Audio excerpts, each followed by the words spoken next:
Hey, what's up? It's your girl Coco. I just came to show you. See this strainer here?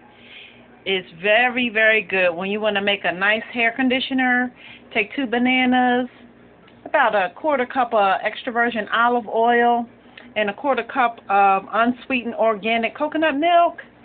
Put it in the blender, and then you want to put it through the strainer. As you can see, there's like little black specks in here. That's from the banana, so then you don't have to worry about that being in your hair. And there you have it. Okay, see you next time.